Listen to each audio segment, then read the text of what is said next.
Hello Simon and welcome to 7th week. Now to begin this vlog I will start with work that I had to do for this week. Now for international relations we were talking about globalisation and whether globalisation weakens or strengthens states and the conditions that are necessary for globalisation to do these things. And this week in philosophy the question was what conditions are necessary for moral responsibility. Now the philosophy question ultimately boiled down to whether we believe we have free will or not. Now this is a question that a lot of people have opinions on, so what do you think? Do you think we have free will, or do you think that everything that we do is determined? Or do you think that they can coexist? So all of our actions are determined, but all of our actions are what we want to do. Thus, we're executing our will, so we have free will. Leave your comments down below, and now I'll move on to the more exciting things that happened this week. Now, on the weekend there was an alumni event. Now, an alumnus is somebody who has graduated from an institution. So, an alumnus of Magdalen would be somebody who has since graduated and received their degree, but went to Magdalen College, Oxford. Now, this alumni event involved inviting past members of Magdalen College who have donated to the college for various causes. I was privileged enough to attend the alumni lunch, in which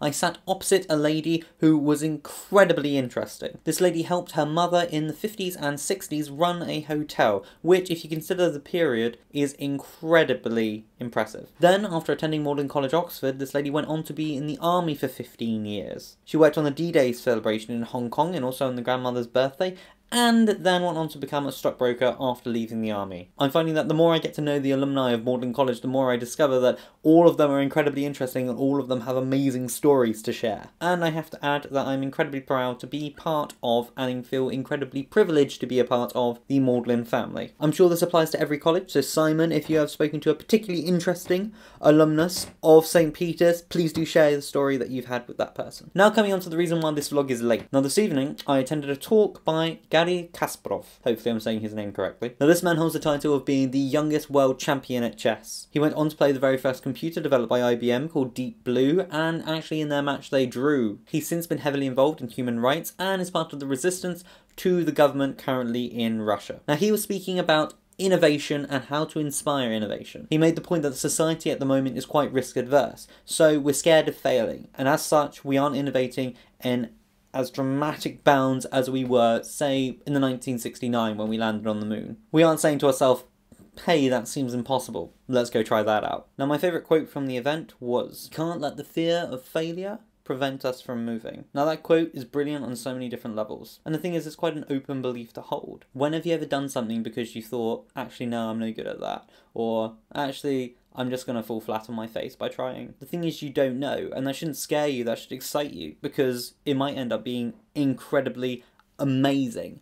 Or you might fail, so what? Move on to the next thing, right? Now, I'm not incredibly convinced that that is a spirit that's dead in our country and in our world. I definitely think that there are people out there who still hold that belief, and if you don't hold that belief, I would say just try it for a week, because you'd be surprised at the world that's out there and the amazing things that you'll begin to experience if you stop being so afraid. Okay, now I'm going to come to your question, Simon. Experience. Work experience. Now, I believe you're referring to what I did in year 10, which is part of the British curriculum. You have to do work experience at a firm. Now, I went to a firm in London and worked for an accountancy firm for 4 days of the 5, because I actually got a day off on one of the days. Did I think that that experience was incredibly helpful for my university application? No. However, I did think that it was incredibly helpful for showing me what it was like to be in the real world and to have a real job. However, within the remit of actually applying to university, say if you're wanting to apply for law, having experience in a law firm would be incredibly helpful. Or even better, if you're applying for medicine and you have experience in loads of the different fields of medicine, say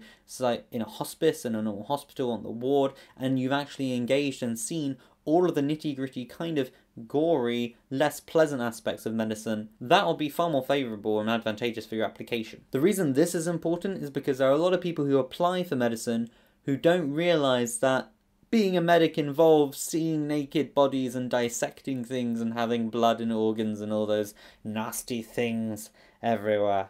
For some reason that just kind of skips over their head. So my answer is basically that it's conditional on what you get out of it, what you end up doing, and what you want to read at university. Now my question to you, Simon, is, while at Oxford, who has been the most interesting and inspirational speaker that you've had the pleasure of listening to? And on that note, I'll see you on Sunday, Simon, and goodbye.